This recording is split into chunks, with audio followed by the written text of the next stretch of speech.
नमस्ते, आपका स्वागत है मेरे चैनल दुर्गा टैरो में। और अगर आपने मुझसे हवन सर्विस ली है और पर्सनल टैरो रीडिंग ली है तो आपको यहाँ चैनल से धन्यवाद बहुत बहुत। और अगर आप लोग जिन लोगों ने नहीं ली है और वो इंटरेस्टेड हैं, जिनको मेरी रीडिंग अच्छी लगती है और उनसे मिलती है रीडिंग और ये गाइडेंस उनको हेल्प करता है, तो आप मुझसे पर्सनल टैरो रीडिंग ले सकते हैं और हमारी हवन सर्विसेज भी ले सकते हैं।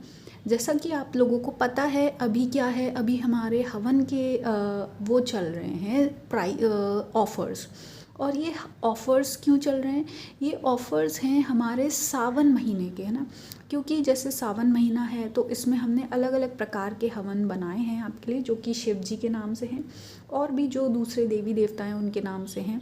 तो अगर आप ये पावन हवन अपने लिए लेना चाहते हैं, जो कि आपके घर में एक सुख शांति लेकर आते हैं और जो अगर कोई भी ऐसी ब्लॉक्ड एनर्जी है या नेगेटिव एनर्जी है उसको हटा देते हैं, है ना। तो एक क्लेंजिंग होती है, पॉजिटिव एनर्जी होती है आपके लिए। तो ये सारे हवन अगर आप लेना चाहते हैं तो आप कांटेक्ट कर सकते हैं। व्हाट्सएप नंबर दिया गया है डिस्क्रिप्शन बॉक्स में। तो अब हम आते हैं आज की रीडिंग में। तो आज की रीडिंग है कि क्यों आप इतना कंफ्यूज रहते हैं या फिर उलझे हुए रहते हैं, ठीक है। तो पहली बात तो देखो, उसके लिए जो कार्ड्स हैं या बोर्ड पर हैं, तो आपको ये जानना होगा कि अभी आपके साथ क्या हो रहा है। आप बहुत ज़्यादा भारी भारी सा महसूस होता है आपको। भारी मतलब आपको ऐसा महसूस होता है कि आपकी जो बॉडी है वो भारी होने लगी है। अब वो कैसे? इसका मतलब ये नहीं है कि आप मोटे हो रहे हैं, ऐसा कुछ नहीं है।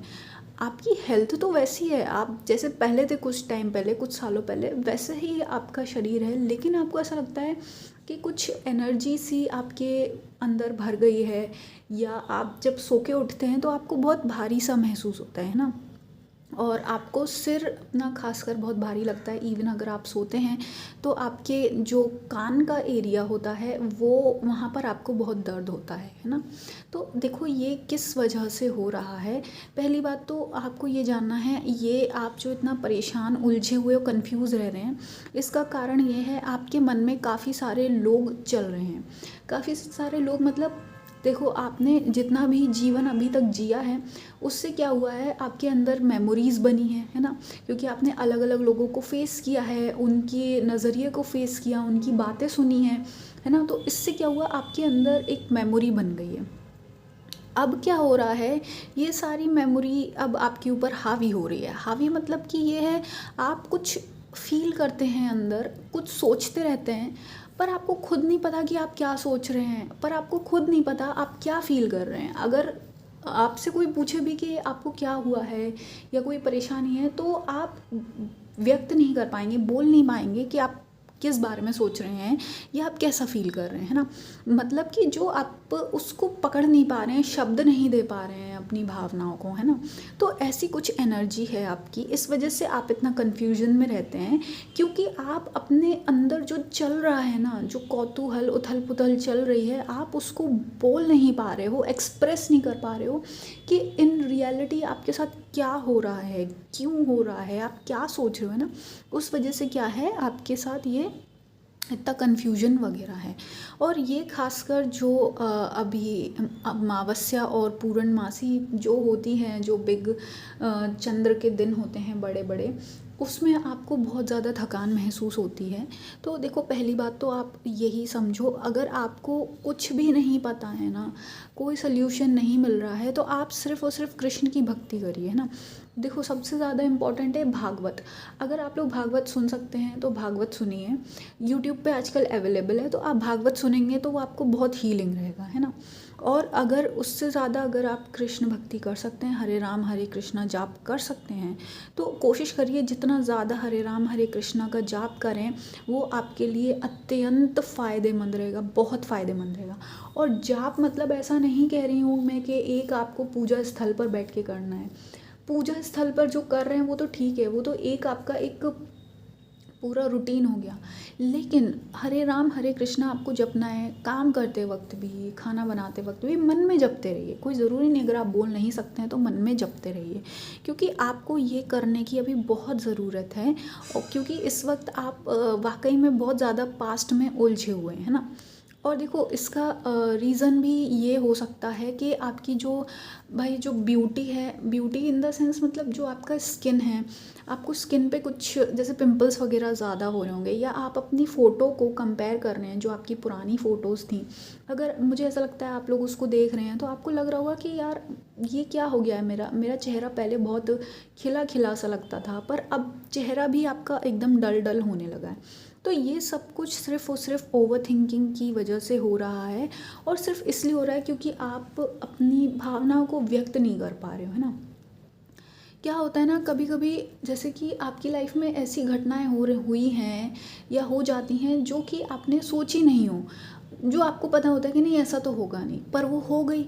अब क्या हो तो गई, लेकिन आप उसको एक्सप्रेस कैसे करोगे। फॉर एग्जांपल, अगर आपने किसी इंसान पर बहुत विश्वास किया था, ठीक है, आपको मालूम था भाई ये इंसान तो अच्छा है, मैंने इस पर विश्वास किया, पर अब अगर उस इंसान ने आपको धोखा दे दिया, अब रियलिटी तो हुई है कि धोखा दिया, अब क्या है, आपको माइंड को वो बोलना ही नहीं आता है, क्योंकि आपको तो आपके माइंड को यही लग रहा ना कि नहीं यार ये तो इंसान तो विश्वास किया था। तो आप क्या अपने इमोशंस व्यक्त नहीं कर पा रहे हो कि फॉर जस्ट ये एग्जांपल है कि आप व्यक्त नहीं कर पा रहे हो कि भाई ये इंसान बुरा है, ये इंसान धोखेबाज है, ये इंसान ने मेरे साथ चीटिंग करी है। तो इस तरीके की ये जो शब्द है ना, ये शब्द नहीं निकल रहे हैं आपके अंदर से। क्यों नहीं निकल रहे हैं? क्योंकि जो चीज़ आपने सोची ही नहीं थी वो हुआ है। जो आपका माइंड आपका दिल कभी सोच नहीं सकता था, दिल कभी स्वीकार नहीं सकता था, तो वो आपके साथ हो गया। तो अब क्या है, अब वो दबा हुआ है अंदर, क्योंकि अब आपके पास किसी, अब वो है ना, आप कैसे उसको बोल पाओगे, है ना। क्योंकि जो इंसान आपके कभी इतना करीब था, अब उसके लिए आपके मुंह से, आपके मन में ऐसे शब्द आते ही नहीं है कि भाई ये तो धोखेबाज निकला, है ना। तो क्या होता है, तो अपने अंदर ये भावना तो है, लेकिन आप क्योंकि उसको शब्द नहीं दे पा रहे हो, व्यक्त नहीं कर पा रहे हो, कोई सुनने वाला नहीं है, और किसी से बोलने में आपको घबराहट होती है या शर्म आती है कि अरे अगर मैंने इस इंसान की कंप्लेन करी किसी से तो पता नहीं ये क्या सोचेगा। अगर इस तरह की आपकी थॉट हैं, तो वही थॉट आपके अंदर हैवी होती जा रही हैं, है ना।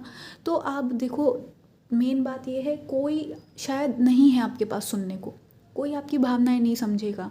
अगर आप नहीं बोल सकते तो एक बात जान लो, जो कृष्ण है ना, वो तो भाई उनके पास हर चीज़ का ज्ञान है, वो उनको पता है क्या सही है गलत है ना। और कृष्ण क्या है, वो भावना से बहुत, भावना वाली भक्ति से बहुत खुश होते हैं, है ना।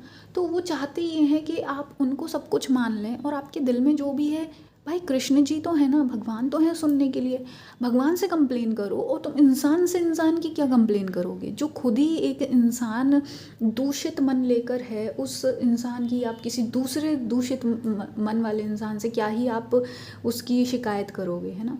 तो जो मन का साफ है, जो सबसे सच्चा है, जिसके अंदर न्याय है, उससे आप अपनी शिकायतें करिए। कौन है वो भगवान श्री कृष्ण है।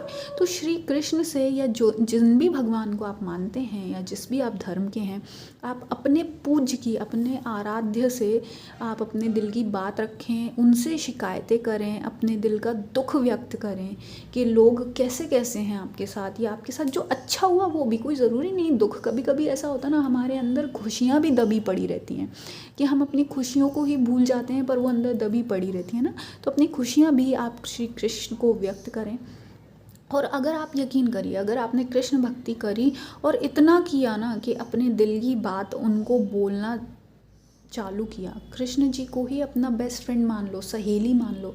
सहेली लोग क्या करती हैं, गॉसिप करती हैं, एक दूसरे को पर्सनल बातें शेयर करती हैं, डीप एंड डार्क सीक्रेट्स, है ना। तो बस कृष्ण जी को ऐसे अपनी सहेली मान लीजिए और अपने दिल को खोल दीजिए, दिल वो श्री कृष्ण के आगे मन को पूरा खोल दीजिए, और डरो नहीं बिल्कुल भी, क्योंकि कृष्ण जी से डरने की क्या ज़रूरत, क्योंकि कृष्ण जी तो आपको पूरा दिल से स्वीकारेंगे, है ना। वो तो आपको जज नहीं करेंगे, अरे तू ऐसे क्यों बोल रहा है या ऐसे क्यों सोच रही है ना। जो भी सच है वो आप कृष्ण जी को बोलकर अपना दिल हल्का कर सकते हैं, अपना मन हल्का कर सकते हैं, अपनी बॉडी को हल्का कर सकते हैं, अपनी बॉडी को हील कर सकते हैं, है ना। और आपको खुद पता चलेगा कि आपको कितना लाइट महसूस होता है और रिलैक्स महसूस होता है भगवान से कनेक्ट करने पर, है ना। तो आप अगर ये करते हैं तो डेफिनेटली आपके जो मन की उलझन है, ओवर थिंकिंग है, कन्फ्यूज़न है, वो चुटकियों में दूर हो जाएगा। तो ये आपके लिए आज का संदेश था and I hope Krishna ji की कृपा आप पर हमेशा बनी रहे। और आप अगर हमसे पर्सनल टैरो रीडिंग लेना चाहते हैं और हवन सर्विस लेना चाहते हैं तो आप बेझिझक हमारे व्हाट्सएप नंबर पर कांटेक्ट कर सकते हैं और पेमेंट डिटेल्स पता कर सकते हैं। और मैं मिलूँगी आपको नेक्स्ट वीडियो में। धन्यवाद।